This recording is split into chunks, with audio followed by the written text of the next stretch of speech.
This is now a scene where I give Jennifer Aniston a Christmas gift. Okay. And she does not like it. She comes across like she has to like it. Okay, Jennifer. Here's your gift. Oh God. Well. What? Well. A blanket. Oh. Wow. Well. I've never seen one. Wow. God. You're so good. You're so good.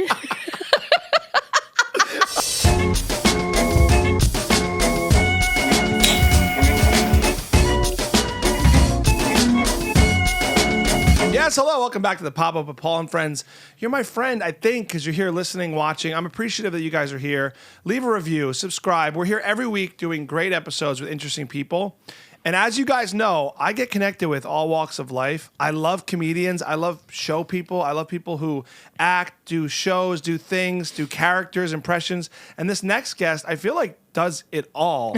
Very impressed once I followed her. I just followed her and I creeped all the way back to her first post ever. I was like, wow, I'm kidding.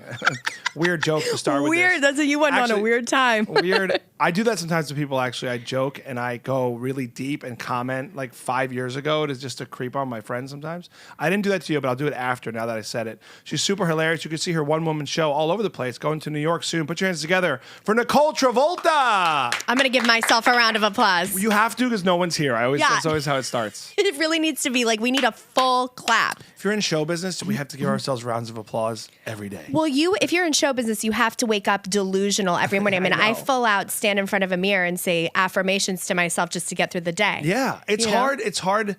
We need validation of an audience, right? But like, if you live or die by it, you will be miserable. So you need to also tell yourself, like, I'm funny. Yeah, you look in the mirror. I'm funny. I'm powerful. I am happy. I am not going to take Xanax tonight. Hey, no one's knocking anything. No, okay? no one's knocking Xanax.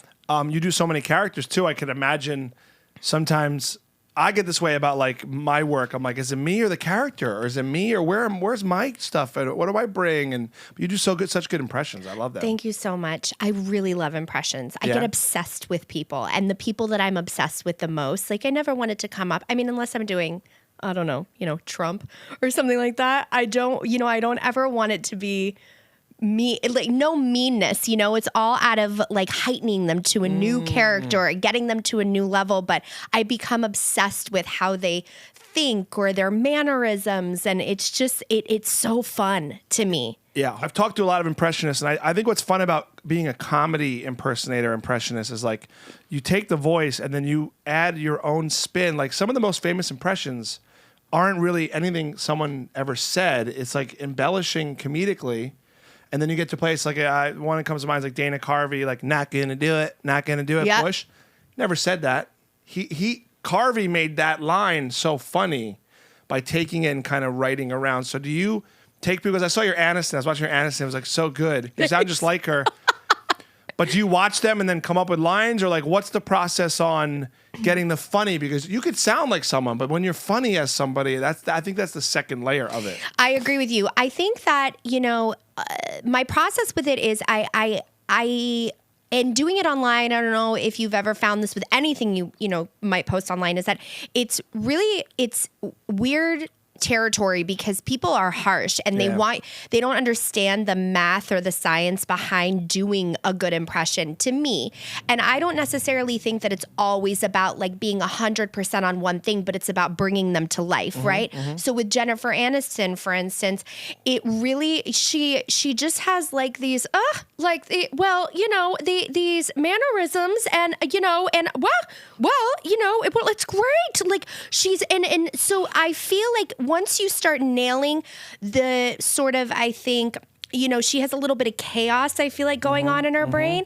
And then you can take her, like, what's the most normal thing that you can do and make it sort of weird? And I went on a walk one day and I was like, what would she do on a walk? And it would just be like, exploring. Oh, God, the sun. Like, it's just, so I feel like those things make it come to life and really kind of picking apart of, I mean, I've gone so far with someone like Jennifer Coolidge to think about how she would be with in a one-night stand or like, so it's just putting them in different places and then making them bigger. The bigger is true. Like the caricature of them, the situations heighten the impression. Yeah. Can you humor me for a second? Because you do these, and I love this. Yeah. Can you? This is now a scene where I give Jennifer Aniston a Christmas gift. Okay. And she does not like it. Okay. But she wants to come across. Maybe I'm her agent. I'm her agent. So she doesn't like it, but she comes across like she has to like it. Okay, Jennifer. Here's your gift. Oh God. Well. What? Well. A blanket. Wow. Well. I've never seen one. Wow. God. You're so good. You're so good. I love that. That's so good. I like it. You're good. You're a good agent. That's hilarious. God, you can be Jobs. It's so true that she does kind of just say, all the time. It's always, I've watched so many interviews with her, and what I love is that, I mean, she seems like such a kind person and such a wonderful person. And I love watching her in interviews and stuff like that, because when people ask her, they just, no, I don't, and if you rewatch Friends, it's all over there. Like she's constantly like, wait, what? Yeah. So she's become recently I've really become kind of obsessed with doing her. It was Jennifer Coolidge for a while, and I still am, but there's so many. And, once you become, when you lock into it, it lives in your mental space. That could be on an airplane and be like, oh my God, it would be so funny if Jennifer Coolidge was your flight attendant. Totally. So you just sort of start living in that like weird comedic math in your brain where everything becomes a bit of a bit. It's fun though to live that way. I've talked to many people who do it too, and it's like I know my friend Joe who he does Arnold. He's the best Arnold Schwarzenegger impressionist there is. I love it. But he has a phrase like I wonder because some like to get into it. I'm this way too. I don't do voices that well, but like I have to say one thing to then get into the impression. Do you have that with anybody? Yeah, like you have to say a thing. I think like for Jennifer Coolidge, I always just think she's like, oh God, Paul, I just hear in this room, and then you're just like the things that she says out of her brain is so you could say anything like, God, I love your shoes. It's great. Like or just things like that but for her, she's always, oh God, or whatever. With Jennifer Aniston, it's, so there's something that sort of locks you in and then lets you drive. Yeah, the little mannerisms that come out, I know. It's like you have to say certain things and then you get into it. I love impressions. I think it's like such a great art form within comedy. And also, to your point about the online world, it's like I know you have some success online, but it is brutal too. It's like people get like weird about. Obviously, I'm not them. I'm doing it in jest. I'm making it fun. Oh my God, Drew Barrymore. I've gotten people being like, "Don't make fun of her. You're making fun of her talking out of the side of her mouth." And I'm thinking to myself, like, they get so locked in on that you're making fun of them and you're not, or they'll tell you what you're doing wrong. Right, or right. My favorite is not funny. Yeah. Not good. Okay. Funny's subjective. If you don't, whatever. She does talk off the side of her mouth, and it's not like you're making fun of her. No. First of all, you can. That's how she talks. You also can make fun of Jada Pinkett Smith's hair. I don't care. Right. This is the things we could joke about. It's not mean. No. I'm getting canceled because I said the hair thing about a woman. No, I'm not. No, you're not. No. We're not getting canceled today. I'm not big enough today, to get Paul. canceled. I'm fine. Yeah, you're fine. But listen, if this resurfaces and we both go down, we go down together. That's my plan with this podcast. As we all rise, it's like people scrub this show in 2 years, and they go, "Wait a second, he said the alopecia thing about Jada Pinkett." Alopecia is the new really bad. You can't joke about alopecia. Then it's gonna be even worse. Then. So I'm gonna save your life right now. I'm drinking this beautiful coffee that Paul gave me. Paul is a good guy. Hey, I got Paul the is a good cosign. guy. He's a good guy. I do struggle. I do joke about the cancel thing as a stand-up a lot, just because people are looking for trouble. But I will say, as a comedian, and I think you probably feel this way online in your one-person show, it's like people want to laugh and have a good time. Like it's a good time to be making content in comedy. Do you think so? Yeah, 100%. Yeah. And I think that, I mean, maybe I'm going to get canceled for saying this, but everyone is getting canceled constantly. Like it's too, Mob. It's like you can't breathe, you get, and of course there are things that we absolutely shouldn't say, and there's things that we absolutely should be respectful of, but I mean, it is everything. Like, just like I said, like the Drew Barrymore out of the side of the mouth, like it's just, it's becoming ridiculous that how quick people are just dropping like flies. And in stand-up, I imagine it's even. I mean, my show is about my whole life and my mistakes and fuck ups and things like that. So I'm like, well, I guess I think I'm safe there. I think you are. What I've learned is you're safe when you poke fun of yourself, and if it's your world, like I can say anything about Italians.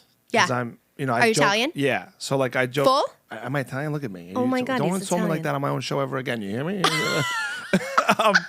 And now I'm canceled from this show. She just was racist against Italians. Guess what? You can be, and nobody cares. We had our time. Nobody cares if you're racist against Italians because we brought sauce and good movies. No one cares anymore. But anyway, I could say anything about them. I Yeah. could say anything about men. Like I said, it's like your world, right?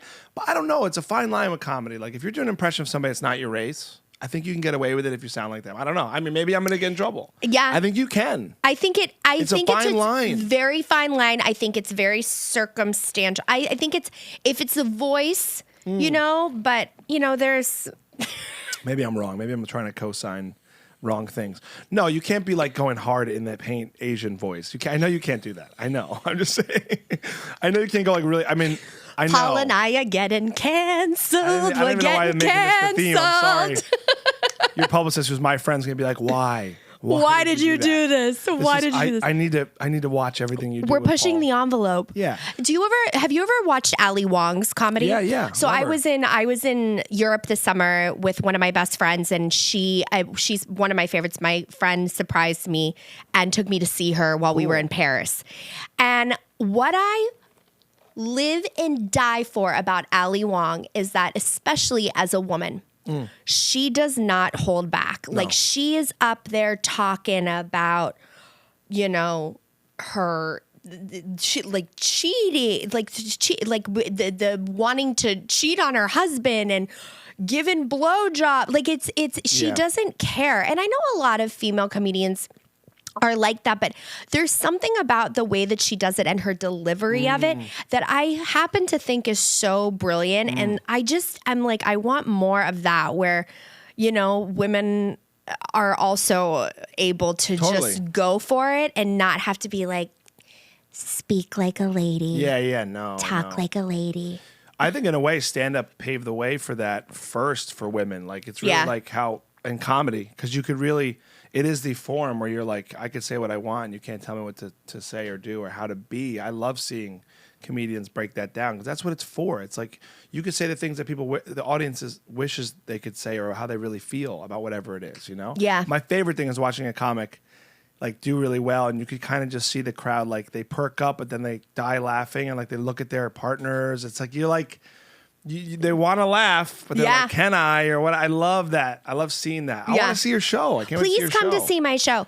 We're doing another one here February 5th at the Nice. Groundlings. You should awesome. please come. Well, you mentioned before, what an iconic venue to have your show at. That's a dream, especially for this town. Groundlings is legendary for those who don't know, but everyone came through there, and I know. Go It's ahead. a dream, like Yeah. an absolute dream. And I've done it at a few places. I did it at Dynasty Typewriter here. I love that venue. Venue is great. Groundlings really felt special, especially because we're talking about doing characters and the love that I have for characters. There is so much talent that steps foot on that stage. Mm-hmm.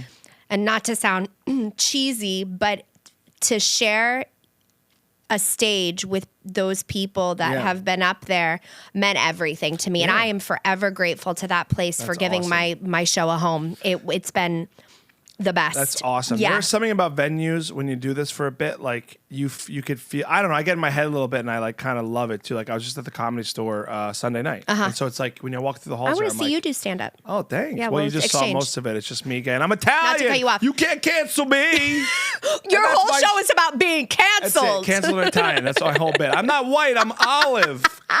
Good night.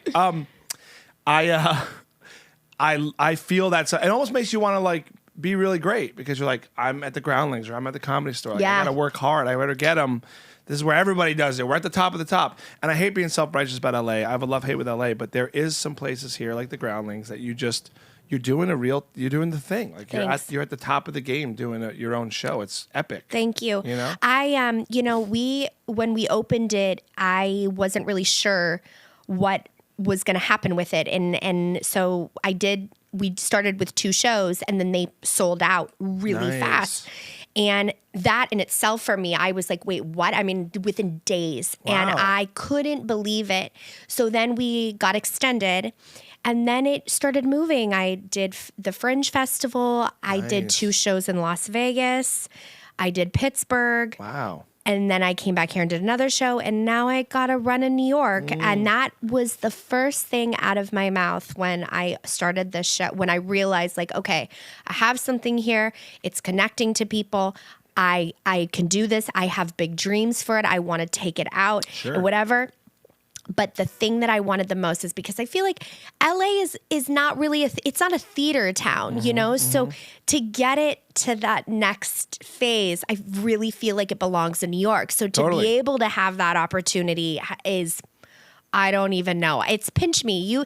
And in LA, going back to what you said about being in LA, I'm from here and I love it here, but I'm like itching for change. Yeah. And there's something about being here sometimes that sucks the life out of you. And lately, I have felt that even more. Like something in the air has shifted and I can't figure out what it is, but I'm like dying to go somewhere. Yeah. Go somewhere. Well, you probably will tour the show, it sounds like. You'll go on the road. You will.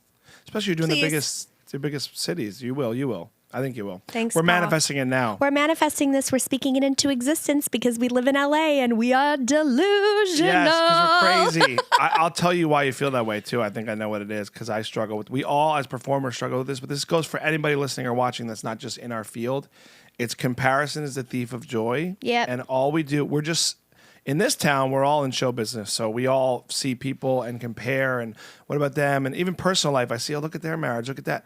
It's social media. I think that we are in such a compare culture town now, but also in general, that it just. I feel that way too. I've been here a couple of years. Like everyone is looking at you and what you're doing, and you feel like you have to be like the next person. You have to be. It's like I try to zoom out and go like, we're all. There's room for all of us to do great things, and it doesn't feel that way sometimes here. I agree. So, and especially with social media, because then it becomes there's a thing of like the followers and the this and then that. And in the reality, it's like, what does it all mean? Does it mean anything? Yeah. Well, being on stage making strangers laugh is a much richer currency than a number on a phone to me. Doesn't it feel good when you're up so there and you're connecting with people? Yeah. It's like eating a juicy steak and then having a vegan one. Are you vegan? No, I'm not Thank vegan. God. No, I'm not vegan.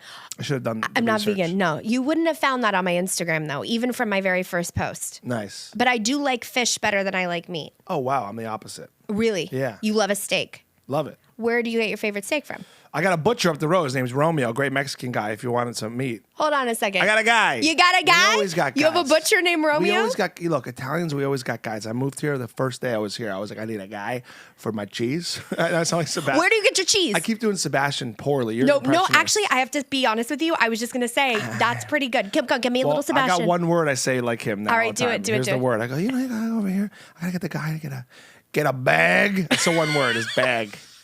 I got a guy got cheese over here to get a bag. Listen, of cheese. you could run with this. Everyone does them. I can't. I don't do impressions, but I do them poorly. Well, you do them. You're doing I'm them right insecure to be like a public impressionist, but I'll do them poorly on stage and I'll make fun of myself. What if you label yourself as the insecure impressionist and That's funny. take that on the road? I used to do Wahlberg in my set, and that's kind of a perfect one to be like, I'm an insecure Wahlberg. It's like, hey, what's up, guys? How you doing?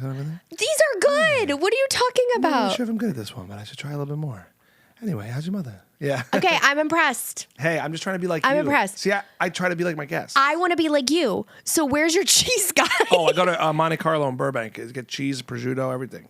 Where were you? Are you adopting me? Is this what's happening? Yes. I know you have two girls, right? Always room for more. But there's always room for more. Do you want an adult daughter? Do you cook? Is it- I did the other night. I put a. I'm gonna really, really shoot myself in the foot here. They're gonna be like, that girl doesn't do anything. That's all right. I put a piece of salmon in an air fryer and I cooked it perfectly. So I can make you something in an air fryer. I cooked mushrooms in a pan. Was the salmon pre-cooked and you heated it up? No. Okay. Okay. I got it from my fish guy. You got a guy. I got a guy. You got a guy by the water. One year we tried to do 7 fishes here, which is like the 7 fishes for Christmas Eve for Italians. And I was trying to get fish by the water. And it turns out you can't even have oysters and mussels from the water here because they're like contaminated. I'm like, this town is just ridiculous. Well, I mean, we're all like, it's so interesting to me being when you leave this country and you eat, you go eat other places, because you really realize that we are dying by way of our food. Our food's right? contaminated, all of it. All of it. And I don't know that even I'm like very confused about the non-GMO organic. Like, what does it all mean? All I know is that I'm paying $7 for a bag of healthy pretzels.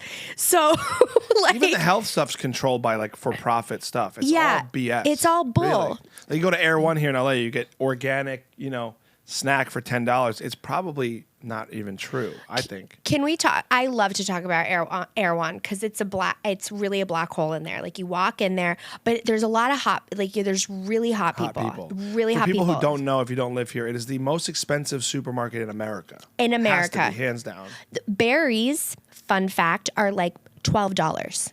For berries. We actually took my father-in-law's off the boat Italian there once as a joke, and he was like, "These strawberries are $20." He was like, "What is going on? Is there gold? Is there gold in them?" It was I should have filmed it. You too, but it's the truth. Like, you go in the produce section, and it's really close to where I live, so I have, you're hungry for dinner, whatever, you want to roll up and grab something. But I mean, you could go to Mastro's almost and get, a great meal for the amount that you're getting for your, food in a plastic container at Air One. It's funny because I actually got food from there yesterday. I was near one working. Yeah. And it's funny how quickly I shift because I judge everybody. I go, this place is so expensive, but then I get it, and I go, I'm better than everyone. I'm like, I'm better. Yeah. I'm healthier. Oh, I can eat anything here. I'm going to be healthy because I spent $12 on a piece of fruit. Well, what really makes you feel cool is that when you walk up, there's all these people.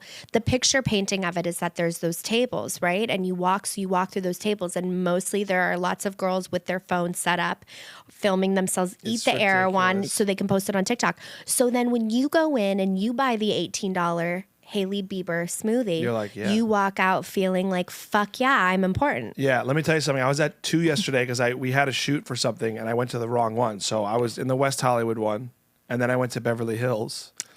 I'll tell you, bigger lips in West Hollywood, just so you know, is my observation. Really? Bigger lips. Bigger fake lips in Bigger West Hollywood. fake lips, yeah. Even compared to Beverly Hills, that's saying something. I know, right? Yeah. Yeah. Everything looks like, I don't even really understand, because here's the thing is that with these people that are going in there, they just look like they came from the workouts, but they're completely done up. I mean, when I go to work out, I look like I have been living under the 405. So I'm wildly confused. And maybe that's why I'm single. No, you work out like a normal person. People in this town literally put workout clothes on to go shopping. They don't work out. They literally wear spandex like they're in a cycling community, and then they get dropped off in an Uber. They're not biking. They're not working out. They have a yoga mat that they just carry to carry. Yeah. It's a bunch of fake bullshit. It's all bullshit. But see, this is what we're unveiling, is that's the problem with LA. Yeah. So then when you find real people like me and you, you connect. You can tell because it's real. So yeah. Well, you were asking me before about the stand-up scene, and I have found that, like, especially because comedians, and I feel like you find real people who want to get better together, and there is a stereotype about here, but being a comedian, I actually found such great friends that just want to get better together, and it is here. It's just like you just have to cultivate it more. You have to work harder to have it here than other cities, I think. Like, someone says, hey, I'm going to show up and do this comedy thing or do this, like, they show up, and here it's kind of like a little bit, there's just like that real stereotype. Yeah. But I'm surprised you're born and raised here. Then again, people from here kind of are more normal than people that come in, I think. I think the city can really eat you up and chew you up and spit you out. I think because I'm from here, there's a level of feeling like this is my home. So it doesn't feel so, like people come here and it changes them. I mean, it changes everything about them. It changes their face. It changes the way they act, the way they talk. I mean, it is wild. I've known people that have moved here and then literally had to leave because the city was ruining them. And I'm not sure if like New York is like that or if there's really anywhere else that's like that. But then at the same time, I go for walks in the morning and, or I take my dogs out or something. And I'm like, it's so beautiful here. And we're so lucky to have this weather. So I feel strange sometimes being like this place. But if you don't live here and you don't see what happens on a day-to-day basis, I think it's really hard to grasp. Totally. You could see the beauty. It's like being a meth addict is what it's coming to my head. It's like when you're on the meth, you're like, I'm awesome. Everything's amazing. Yeah. You see the sun. Everything's awesome. And then you come off it and you realize the bad parts of like how you're living, I guess. I don't know. Yeah. It's a mix. That's the analogy that came to my head. How much in your show is based on your upbringing and your family and like is a lot of that? All of it. Oh, cool. Yeah, it's all of it. How were you raised? Like so, my parents got divorced. My show is really about it's I went through a divorce and I got my mom and my stemming from, my grandmother. My grandmother was a horse racing bookie. And nice. And her way of showing love was very much through material things. Okay. And, she used to get my mom out of the house, tons of cash, go to Rodeo Drive, shop. And there was no real stability, in her life. And then, my mom then sort of took on those habits and then they were more or less passed. It was like very generational and passed on to me.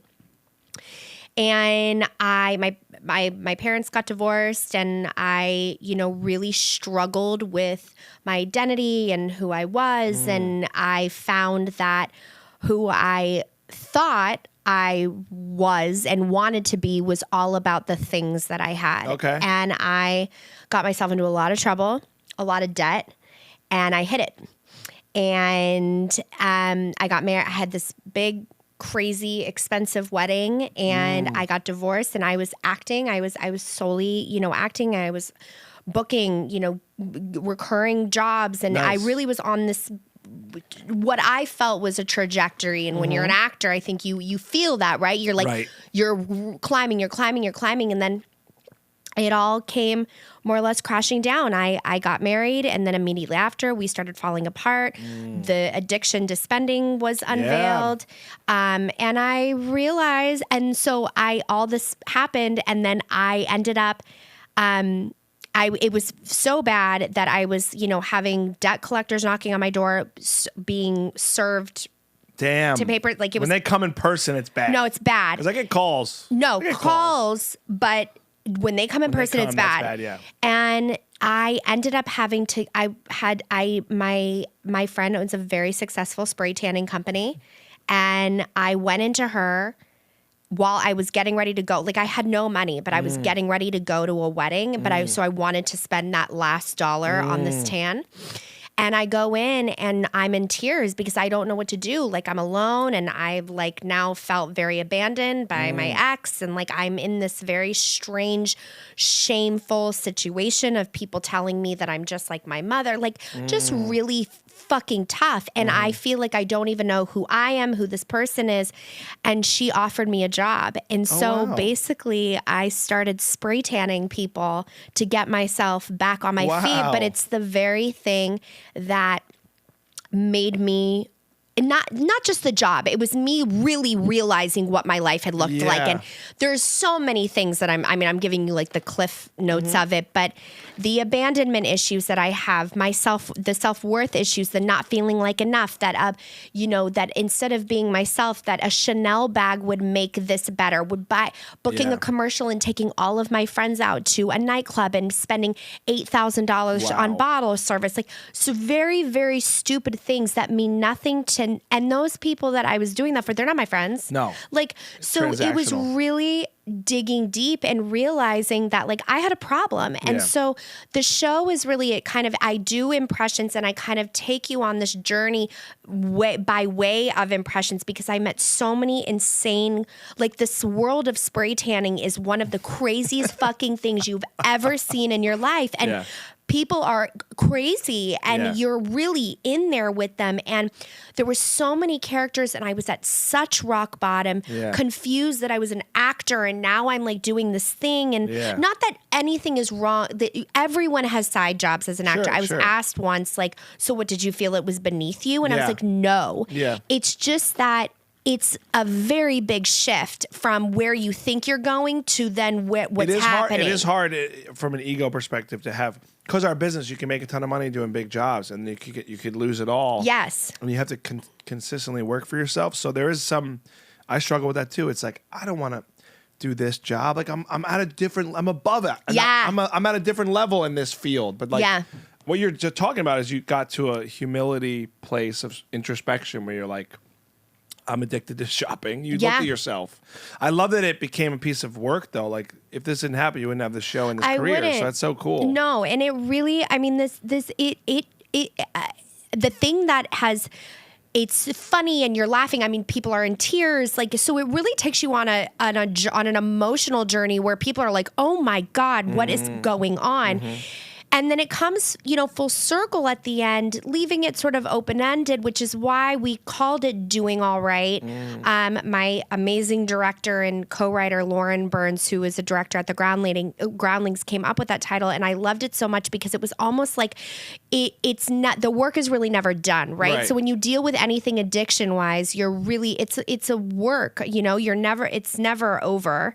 You have to sort of constantly work at it. But the thing that really shocked me the most that I wasn't expecting was that the people that I didn't know that would come up to me after the show and be like, I have never been able to talk about this addiction that I have, or I have felt so much shame surrounding this, and this show completely changed my perspective. Wow, that's great. And that for me has been everything. And I think it really isn't talked about that much, and especially for a woman, because it's very shameful. Yeah, and also what we were talking about earlier in this town, it's like it is an addiction, and you get a lot out of it, and you really could lose everything, and it is like using drugs and alcohol, and you could just get to a place of not being able to get back. Like you lose everything. You end up in jail. Do you know what I mean? Like it gets bad. It gets bad. And there's a thing about being in this city where, and I look at that part of my life and I'm like,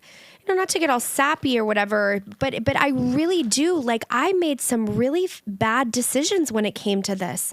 And when I remember when it was all coming out, I was just sort of like, this is not me. This is not who I am. Like who am I? Because, but in LA especially, you are constantly, trying to keep up with the next person, even going out to fucking dinner. Like it's crazy. You go out to dinner and it's $250. Like, and you're not thinking about it. And then all of a sudden you're like, why can't I pay my rent? Or why am I in this position where I have all this debt? And it's because you're trying to constantly be at another level of yourself, but you're not being realistic. Right. And it's an appearance thing too. It's like a pride thing. Like I've been in those situations where I'm like, I'll get it. Like I just want to be that guy. Yes. And I sometimes shouldn't, like in moments. I'm like, I don't even know these guys. Like I don't even know these people. Why am I buying everybody dinner or whatever it is? Yeah.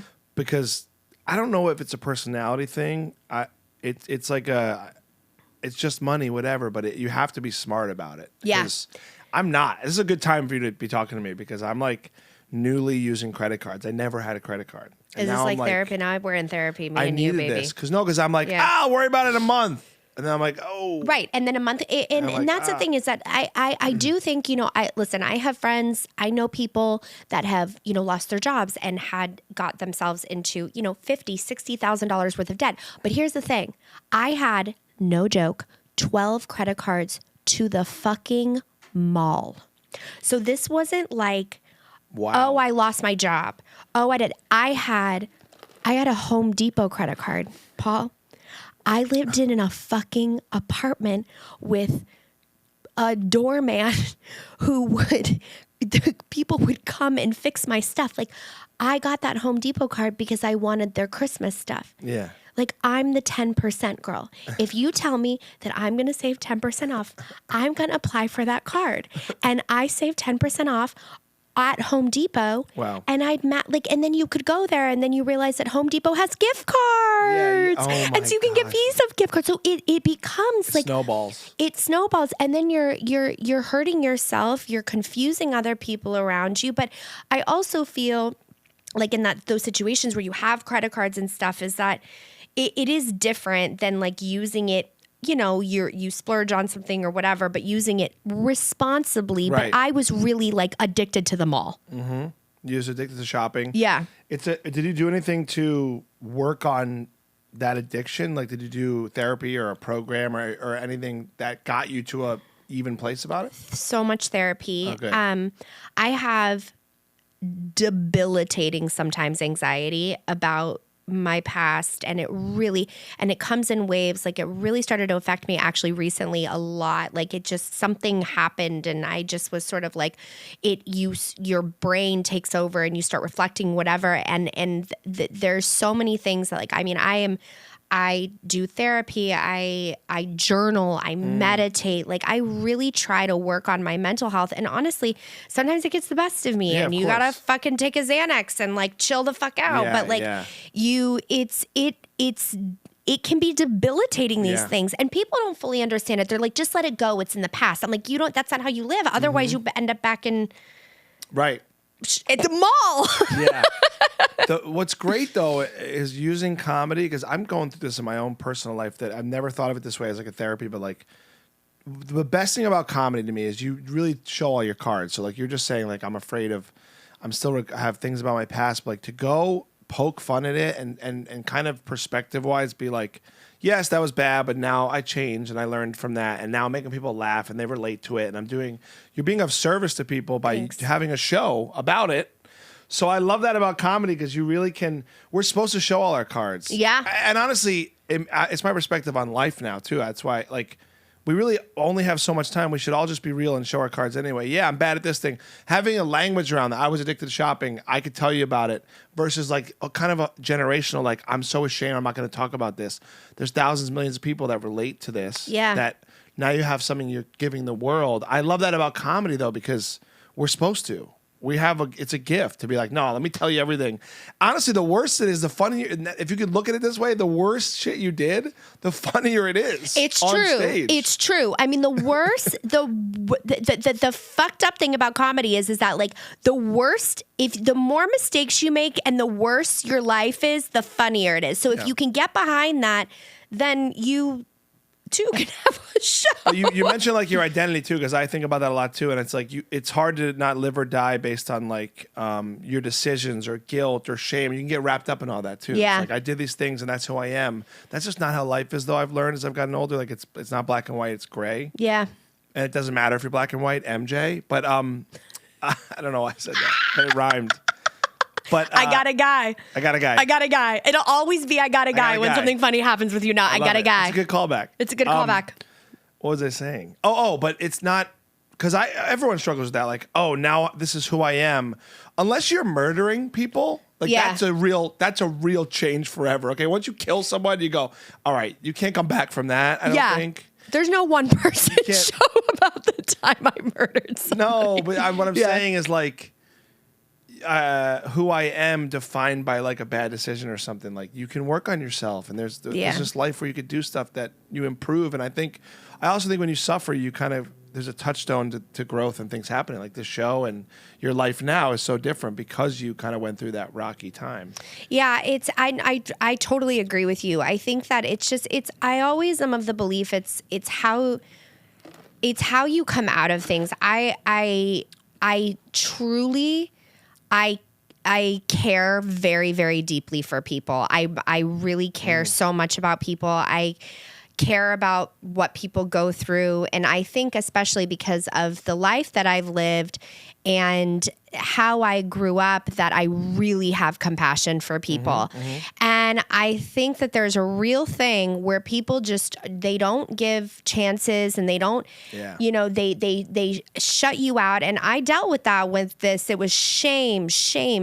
And I felt so alone and so just confused, and I was in my late 20s and not now getting divorced. I had just gotten married, but going through that is the very thing that saved me as a person and made me who I am today. So, Wow. but now I really feel like when I listen to people and I listen to people's journeys and I listen to people's stories, I don't have judgment on anybody, because but I believe that you have to change your ways. You do. I've met so many people that are just, they lie, and they can't get a grasp on it. It's like the one lie leads to the next lie, to the next lie, and you're sitting here and you know they're lying, and you're like, you're not doing anything about it. You're just snowballing the lie. Right, So if you don't change it, you're never gonna fix it. But if you can learn from it, you're never gonna be perfect. You might fall down again, but I guarantee you that if you can get through the last thing and then you fall down again, you'll get up a little bit differently. Totally. It's almost like we're tested. It's like we become what we're supposed to become, and we try to fight and kick and scream, and it doesn't feel good or it's uncomfortable. But it is all happening, and we become who we're supposed to be. Like, it's like, because I've been through hard things. Once you go through hard things, you kind of see the perspective differently. You go like, oh, okay. Yeah. And then I want to work on it and become better. I love that about your story, because there is people that can go through life and never really look at themselves, and that's not how I want to live. It's so funny. I never would have taught. I hated this stuff like a couple years ago. Yeah. Then I started doing the work. I was like, okay, I could talk about me. Like, it's like almost like I was phobic of being vulnerable and showing the cards, even though I'm a very emotional man. But like, when you in touch with your vulnerability and you look at things and you see, like, I think it only helps, and it helps creatively. You write real rich, real life stuff. You're writing your performance. You care more. You're more in touch with it. I love that about it. You know? I love that you're a guy that is doing the work, and I think that's it really sets you apart too from people who don't. I believe that, and I'm not man hating by any means, but I think that they're give me another hour and I will. Let's hear about the X. I'm just kidding. All right, so wait, keep going. And we're off. Thank you so much for having me. I'm just kidding. No, I'm just kidding. But there's something lacking with that. And I think that there's just like this thing of like, when a lot of guys they're afraid to do it, right? Yeah, so the fact that you did that is just, and especially creatively, not that it's all like, oh, for my creative, it's for you. Yeah.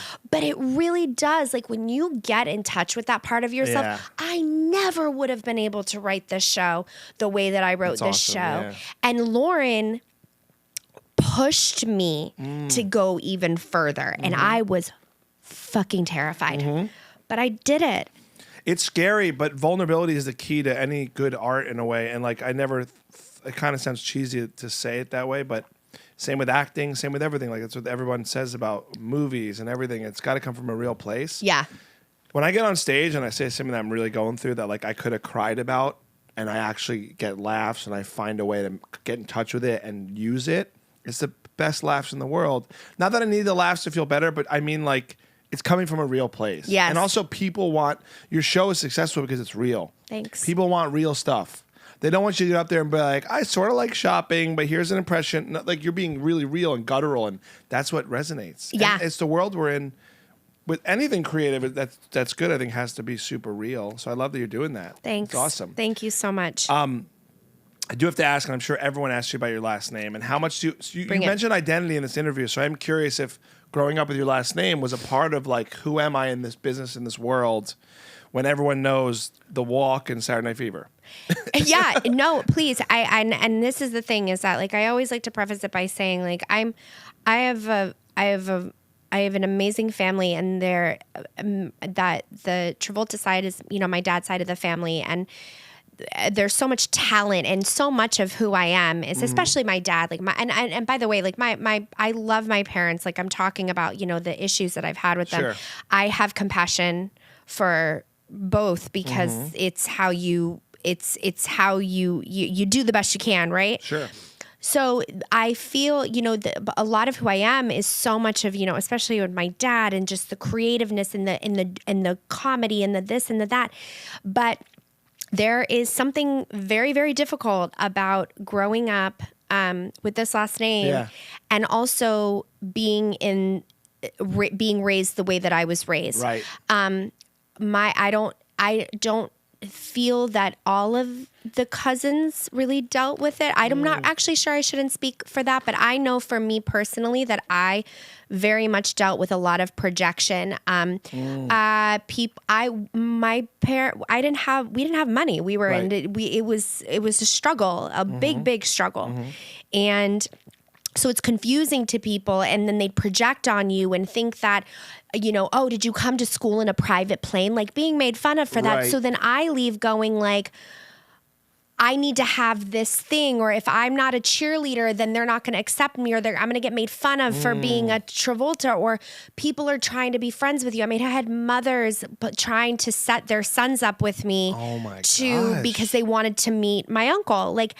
And so I had a hard time with even I used to not even want to admit it. Right. I'd want to hide it. Yeah. But it's an identity crisis of who I am is not, this is my last name too. Right. It's not, he made such a success for himself, and he's so talented. Sure, yeah. But this is also all of the rest of our family's names. So it's like finding your way with that, because you're instantly by way of being a Travolta, and it's tough. Well, it's also because what people care about here and fame. It's like a currency to people for some reason, and they want to be around people and fame, and they want to be connected to it. And so I've seen this so many times too, where it's like, are you really my friend? Or are you hoping my uncle shows up with pizza or something? I can imagine that happening all the time. And it's like, that's not let's just take me for me. And yes, we're related. Who cares? But I bring it up obviously because your last name, but I'm curious because you mentioned so much about finding out who you are. I can imagine that being an interesting struggle in our business. Do you know what I mean? Extremely tough. And I think that people tend to think that it would make it easier for me. I actually don't think that it does. I think that I have to prove myself, maybe even more so. Yeah. This show for me has really pushed me past a lot of internal fear with my name. That's great. And it is. And I think, I always and this is my own narrative that I'm playing in my head, but it's I always had this fear of being oh, poor little Travolta, not happy. And it's just, people project that. Yeah. And so my whole life, people have projected that on me, people that I barely know. And so here I am going home, when my parents got divorced too, my mom had this horrible guy that we were living with because we didn't have any money. So I was leaving school and going back to this small apartment where we had no money, where I was being and he was not a good guy. And we're living in this situation and I'm getting made fun of at school or getting notes passed around about me about being a Travolta. It was very hard. And so then the only outlet that my mom and I had would be if you just please, I promise a little bit longer we stay here, I'll take you to the mall. So we'd go to the mall and that would be our outlet, it's just the mall was our escape. Yeah. So it was I don't think people fully understand what it's like. And it's not a bad thing. It's just an interesting thing because it's a projection it's expectation from people that you don't even know. Yeah. Also, though, one of my biggest triggers, I don't even like that word, but it is true, is don't tell me something I am before you even know what I am. Exactly. And because my uncle's famous doesn't mean XYZ or whatever it is. Don't tell me I'm this and you don't even know me, or you're not judging my character or who I am. You're just judging a surfacey thing.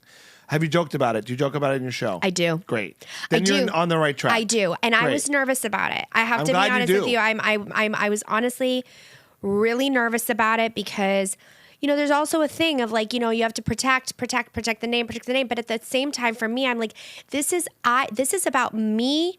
Claiming my identity. Exactly. This is my identity. And it's not hurting anybody. It's my identity. But it's a through line of the whole thing. I'm glad you do, because as a stand-up, if I was writing jokes for you, you'd have to make fun of it, right? What you just said, basically, you everything you just said that's dark, you can make very funny about this glamorous thing people expect, and then what you were living. there's just a lot there for material, honestly. So much. Yeah, and I love that you use the name and it's you. Like we are only ourselves. What are you gonna do? Like have a fake name and then be disingenuous, and then you won't have as real of a show. You won't be you. Exactly. And there, at a certain point, there was talk when I first was starting out, like maybe I want to change it. I was the one like, oh, I'll change my name. I'll change my name. And then it became like a thing of changing the name, and I'm like, you know what? Fuck this. Yeah. Like, this is my who you are. name. This is who I am. Yeah. I'm Nicole Travolta. Why can't I just be, and let me be Nicole Travolta? It's very weird with families too, from my experience, when people make money or are famous or whatever it is. Families get weird. People get weird. Yeah. Everyone's weird. You know, everyone's laughing at the joke. It's like, it's not, you know, the catering to the, like, it's a very odd social construct that I've seen many times. I've been around a lot of people. That is not real. It's not based in real relationships. So I'm not judging your family. I'm saying, like, I can imagine navigating family is one thing, outside of career is another thing. But it's like, at the end of the day, we're all trying to make a living, do our thing, provide what we provide, use our gifts. You know what I mean? Like, I'm so proud of you. I just met you, but you're doing your show. You're using your name. You're your own thing, and you're not going to the mall as much. I'm not going to the mall as much. You know what's the best thing is that last night I was at Century City Mall and I didn't even go into a store. I just went and ate, you know, like that's a big step for me. That's huge. It's huge. Also, people don't treat that addiction like the substances addiction when it's just it's the same thing. It's absolutely the same thing, and it's bad, and it can destroy you, and it can mentally destroy you. And when you're addicted to it, you can get yourself right back into it. Yeah. It can fuck you up. Yeah. So and they don't treat it like that. So it really is. There's something. Someone said to me recently. They're like, you've got something here. They're like that. This is like a big deal. So I don't know. I feel really proud of it, and I've said that a few times, and I'm actually proud of myself for saying that because I don't tell myself that enough. You should and I don't think we all do. We should be telling ourselves that we're proud of ourselves. Yeah. But I am really proud of myself, and I'm not perfect, and I'm still learning, and I'm growing every day. And like I said, sometimes I fall down, but the way I am trying to get up when I do fall down, it feels different. That's great. I mean, I just did this thing the other day where I came up with this phrase. It's doers and dissenters. Mm-hmm. So you're a doer. You're doing the thing. Thanks. And there's so many dissenting voices in our lives in this business. The fact that you're up doing it, you're helping people, you're reclaiming who you are with this show is huge. I'm so excited to see it. I also think the sky's the limit for you because like I could see you touring this. I could see this being a movie or a show. That's my biggest dream. Let's put it out there. It's going to happen. I can see it. I think when things... I'd like to thank Paul for his when I'm up there with my You're gonna do it. Yeah. We heard it here first, folks. I don't know why I couldn't say that. Folks. Before I let you go, what is your favorite impression to do, and can you close out our show doing it? Oh gosh. Or did you already do it? I mean, right now I love Jennifer Aniston. I did cool. Who else do you want me to do? Do you want me to do Drew? Yeah, let's get people mad at your Drew, guys. Nicole, thanks for coming on the show. We're going to end with a little Drew Barrymore back on our talk show, closing out my talk show. Okay. I'm just so grateful that I got to do this show with Paul. I just marvel at you. Thank you so much for listening. See you real soon. Why is she doing the side of the mouth thing? What's up with that? Is my Hey, call back. Call back. I got a guy.